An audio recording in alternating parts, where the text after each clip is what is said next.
Around 1200 BCE, something happened that changed the course of human history. Within 50 years, 3 major empires fell. Trade networks collapsed, writing systems disappeared, millions of people were displaced, and the world entered a 400-year period of darkness from which it barely emerged. What caused the catastrophe we call the Bronze Age collapse? The answer isn't what historians expected to find. Let's go back to 1200 BCE. The Mediterranean world you're imagining isn't primitive or fragile. It's sophisticated, advanced, connected. The great Mycenaean palaces of Greece are thriving. The Hittite Empire controls vast territories across what is now Turkey. Ugarit, a wealthy trading hub on the Syrian coast, connects Egypt to the distant lands of tin and copper. Egypt itself is ruled by powerful pharaohs who have ruled for centuries. These aren't scattered tribes. These are complex, organized civilizations with writing systems, international trade networks, professional armies, and sophisticated administrations.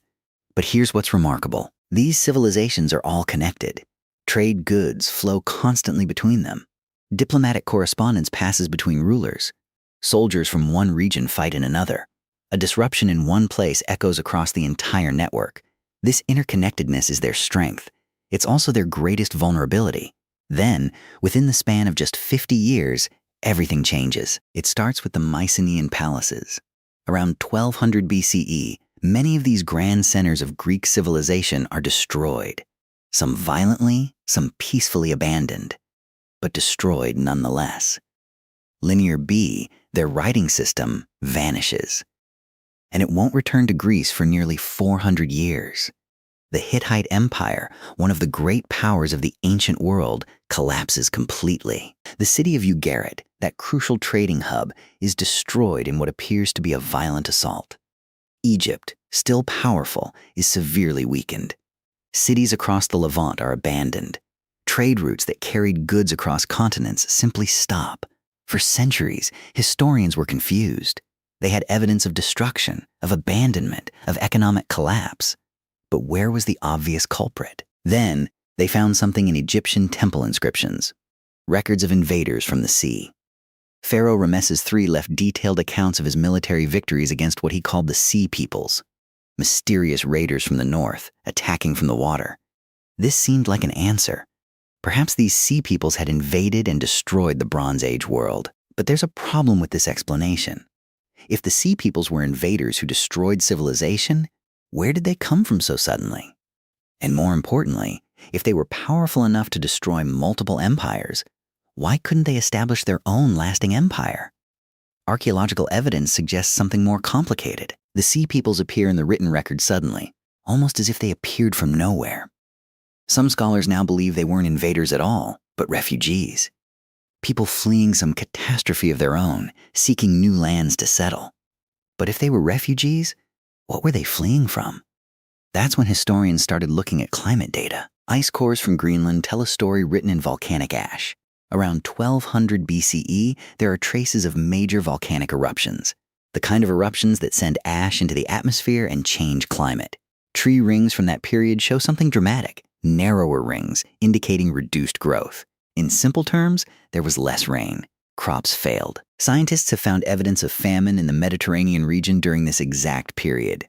Stalagmites in caves show a shift from wet to dry conditions. The climate was changing, and people were starving. Now we're starting to see a pattern. When harvests fail, governments weaken. Armies that are meant to protect borders instead have to maintain order at home. Resources that would normally go to defense go to food distribution. Egypt's administrative records from this period show exactly this. Growing desperation, failed grain shipments, inability to feed the population. The once powerful military becomes fragile. Then came the earthquakes. Archaeological evidence shows major seismic activity around 1200 BCE. Multiple sites in the eastern Mediterranean show collapse from earthquakes. Cyprus, which had built its wealth on mining copper, suffered severe damage. Coastal cities that had been defended by standing armies were suddenly left vulnerable. The Hittites, who had maintained power through military strength, suddenly couldn't hold their borders. Mining infrastructure was damaged, fortifications cracked. Trade ports became unusable. Imagine what this felt like for the people living through it. You're already hungry from crop failures. You're worried about invaders on your borders. and then the Earth itself starts shaking. When the earthquakes come, they don't just cause immediate casualties. They damage the infrastructure that keeps society functioning. A collapsed mine means no copper. A damaged port means trade stops. A broken aqueduct means water disappears. But here's what's crucial. Earthquakes alone wouldn't destroy a civilization. Droughts alone wouldn't end an empire. Invasions alone could be fought off. History shows civilizations recovering from any one of these disasters. But what if all of these were happening at the same time? What if the shaking came while you were already starving, while your government was already struggling, while refugees were already at your gates? The Bronze Age economy was based on something remarkably modern sounding: specialization and trade. Cyprus produced copper. Distant lands in Afghanistan, thousands of miles away, produced tin. Egypt had grain. Each region had what it specialized in. These weren't luxury goods. Tin and copper were essential materials for bronze production, which meant everything: weapons, tools, status symbols, the very fabric of civilization. Without bronze, an army couldn't arm itself. Without international trade bringing tin to where copper was mined, the entire system collapsed. A merchant in Cyprus couldn't sell his copper if the trade routes to the tin-producing regions were disrupted. And without the income from that copper, he couldn't buy the grain he needed to feed his family. See how quickly this becomes a problem? When climate disruption happened, crops failed. Famine followed. Governments weakened. Then the sea peoples, themselves refugees from climate catastrophe, pressed against weakened borders. They weren't the strongest invaders ever. They were desperate people looking for land. But they didn't need to be strong. The system was already breaking. When one trade route failed, all of them started failing. A merchant couldn't buy tin if he couldn't sell his goods. Armies couldn't get weapons if tin wasn't available. Workers couldn't be fed if trade networks couldn't deliver food. Each failure made the other failures worse. It was a cascade. And it happened to multiple civilizations simultaneously. The Mycenaean collapse and the Hittite collapse and the destruction of Ugarit weren't separate events. They were symptoms of the same disease, a disease with no cure in the ancient world. Over 50 years, the great civilizations of the Bronze Age fell. Some resisted longer than others, but eventually, all of them fell. The world entered what historians call the Dark Ages. In Greece specifically, for 400 years, there was no writing, no palaces, no international trade. A civilization that had taken centuries to build collapsed in decades. What did the people of the Bronze Age lose? They lost their writing systems. Linear B vanished from Greece. Knowledge that took generations to accumulate.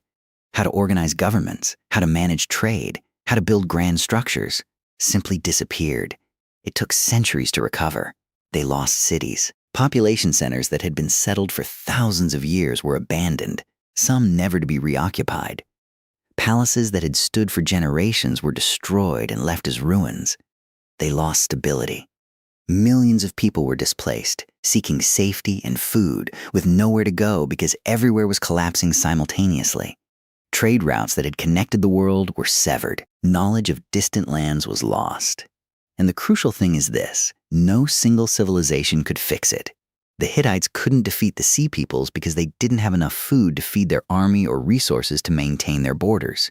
Egypt couldn't help Cyprus because Egypt was struggling with its own famine and couldn't even feed its own population. Ugarit couldn't maintain trade because the networks connecting the Mediterranean had broken and its trading partners no longer had anything to trade.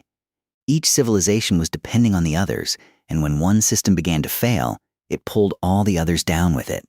There was no escape because everything was connected. Now, here's why this matters. Our world today is also deeply connected. Trade networks span the globe in hours, not months. Economies are interdependent in ways more complex than the Bronze Age could have imagined. We depend on supply chains that reach across continents.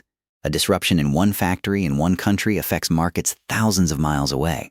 We also face climate change. We can measure it happening in real time. We have migration pressures from conflicts and environmental stress in multiple regions. We have regions in conflict that could easily spread. We have systems built for efficiency, not redundancy. But here's the question worth asking. Are we more resilient than the Bronze Age civilizations were, or are we actually more fragile?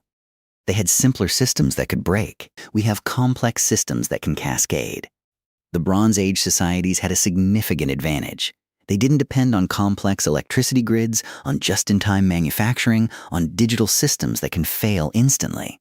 But we have the advantage of knowledge. We can see what happened to them. We can recognize the patterns. The Bronze Age collapse teaches us something important about how systems fail. It's not usually one catastrophe that brings everything down. It's the interaction of multiple stressors converging at the same time. Climate stress weakening agriculture and causing famine. Economic systems dependent on fragile trade networks that can be disrupted. Military systems that consume resources needed for survival. People on the move, desperate, pressing against weak borders. Infrastructure that can be damaged by earthquakes. Governments too weak to respond. No redundancy in the system. No backup plan. When everything that can go wrong goes wrong simultaneously, there's no institution strong enough to hold it all together. The Bronze Age civilizations didn't see it coming until it was too late. They were too invested in the system that was failing to fundamentally change it. By the time they understood the danger, the cascade was unstoppable. We have a record of what happens when a world system collapses. We know how knowledge is lost, how cities are abandoned, how long recovery takes. The Bronze Age didn't recover for 400 years. It took centuries to rebuild what had been destroyed in decades. That's the deeper mystery. Not just why it happened, but what it reveals about civilization itself. We build such intricate systems, such interdependent networks, that we make ourselves vulnerable to cascade failures. And once those cascades start, we can't stop them. The Bronze Age collapse reminds us that even the greatest civilizations are not immune, that systems we think are permanent can fall, that knowledge can be lost, and that sometimes the greatest threats aren't the ones we're prepared to fight. They're the ones we don't see coming until they arrive, all at once. The question for us is, what will we do with this knowledge?